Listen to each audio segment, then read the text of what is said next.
Morning, everybody. The September 4, 2018 School Land Board meeting will now come to order. Apologize for the slight delay. First item on the agenda is number 1, approval of the minutes from our last meeting on August 21st, 2018. After the board has had a chance to review and assuming no comments, questions, or objections at this time, I could entertain a motion to confirm said minutes for the record. Can you give me just 1 second, Commissioner? Sure.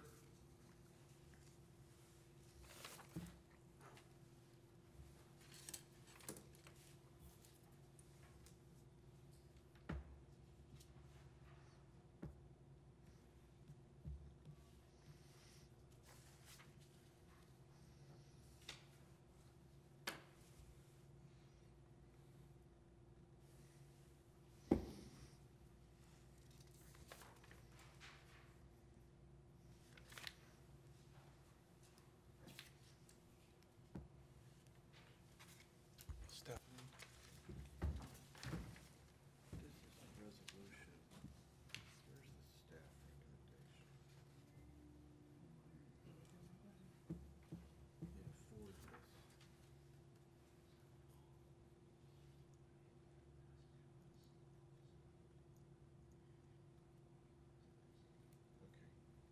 I think this is, Commissioner, I think the minutes don't really reflect.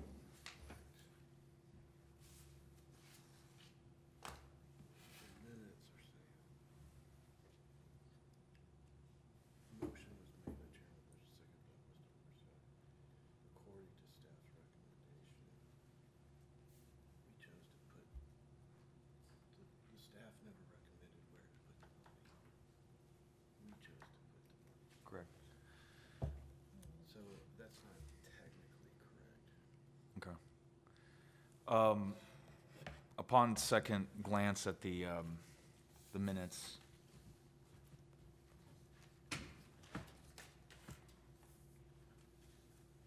And I could change it to say, Yeah. within, the motion was made within the staff's recommendation. In other words, staff recommended 665 million. You need to, given Anthony Vargas, Office of General Counsel. You can move to amend the minutes here from the dais. So you could make a motion to approve the minutes as amended and state your amendment, and then you can vote on that. Thanks for your help. I move to approve the minutes with the following amendment, that the, basically on page 3, paragraph 1, when it says according to staff's recommendation, I would like to amend it to say within the staff's recommendation.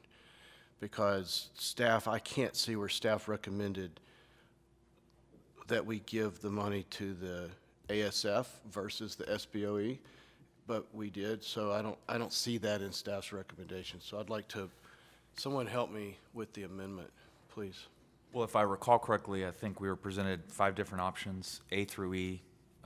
Board selected option A of the options. Staff did not make the recommendation, so as long as we have language that reflects that decision. I'm fine with that, Commissioner.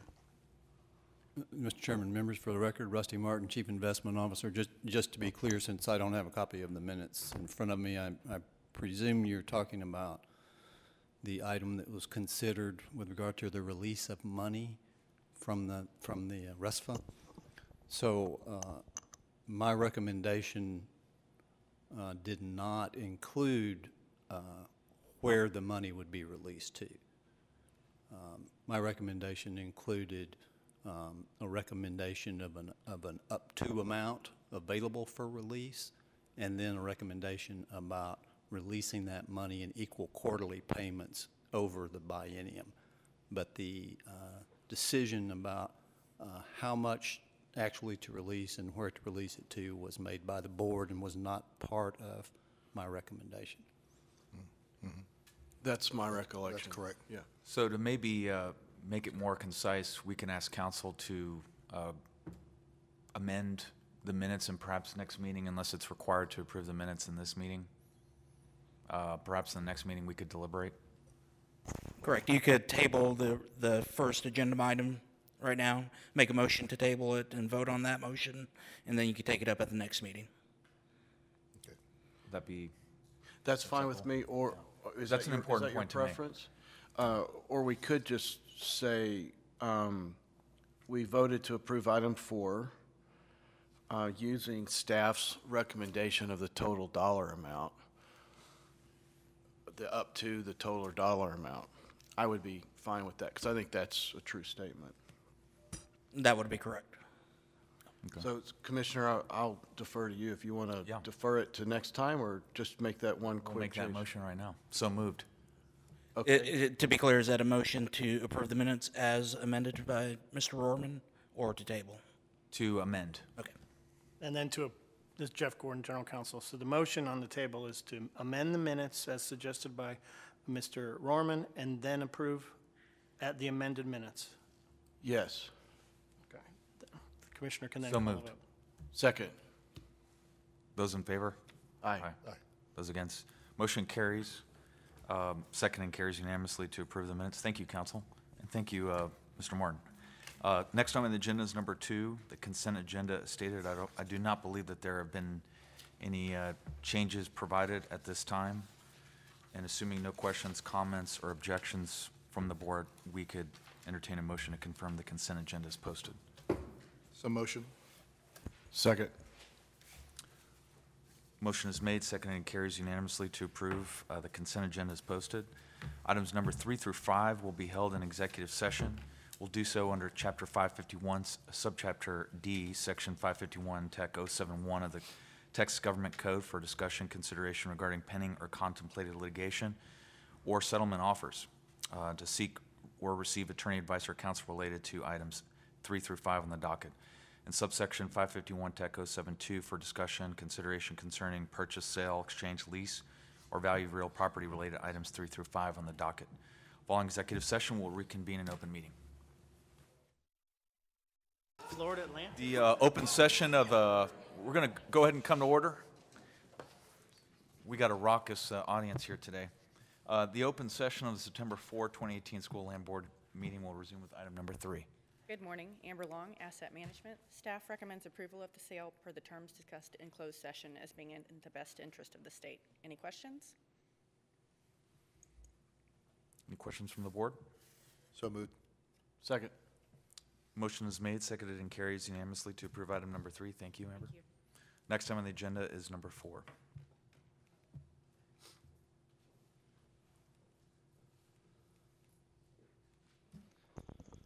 Good morning, David Land with the Office of General Counsel. Staff recommends approval of the proposed settlement on the Brannon versus State of Texas matter and upon terms and conditions as discussed in executive session. Be happy to answer any questions. Any questions from the board at this time?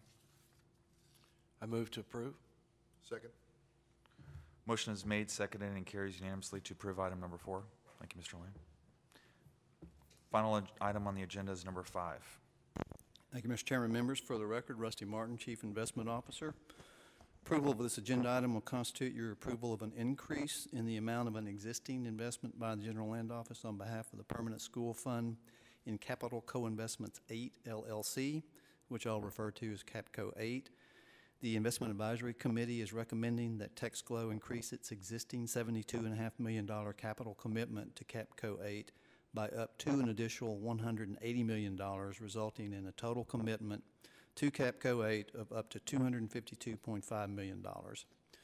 CAPCO 8 is a limited liability company established by the General Land Office in April 2015 as a co-investment vehicle to enable TexGlow to co-invest alongside NCAP Flat Rock Midstream Fund 3 LP and a company called MOTA Midstream, which I'll refer to as MOTA. EFM3 is managed by NCAP Flat Rock Midstream, a San Antonio-based oil and gas midstream investment manager focused primarily on investing in domestic assets or companies that provide midstream services that are critical to producers of oil, natural gas, and natural gas liquids. MOTA is a Houston-based U.S. Gulf Coast-focused liquids terminaling and logistics company that provides independent terminal, storage, and distribution solutions. 2 refiners, petrochemical manufacturers, and marketers and producers of crude oil, condensate, NGLs, refined products, and other bulk liquids. Texaco has a long-standing relationship with EFN that began in 2008 and has resulted in total original capital commitments of $725 million across 4 closed-end commingled oil and gas midstream investments. It's EFM Funds 1 through 4, and $123.5 million across 4 co-investment vehicles, capital co-investments 1, 2, 4, and 8. EFM recently offered Texaco the opportunity to significantly expand its existing co-investment alongside EFM 3 and select EFM 3 and 4 limited partners in MOTA to participate alongside the funds and other co-investors in MOTA's recent acquisition of a major Port of Corpus Christi oil storage, logistics, and export facility and the associated planned expansion of that facility. Investment management staff conducted due diligence and analysis on the MOTA proposal through a series of meetings and discussions with EFM and the MOTA teams over the past 2 months. We also discussed the proposal with the Townsend Group. In addition, EFM and MOTA representatives made a detailed presentation to the IEC on August 23rd. In conjunction with this ongoing discussion, analysis, and review, investment management worked with the Townsend Group and legal counsel to ensure that the investment fits within the framework of the Texaco Permanent School Fund Real Assets Investment Policy Statement and is in the best interest of the Permanent School Fund. Therefore, the IEC recommends that the School Land Board approve an increase of up to $180 million in its existing investment in Capital Co-Investments 8 LLC, resulting in a total investment by Texaco in Capital Co 8 of $252.5 million.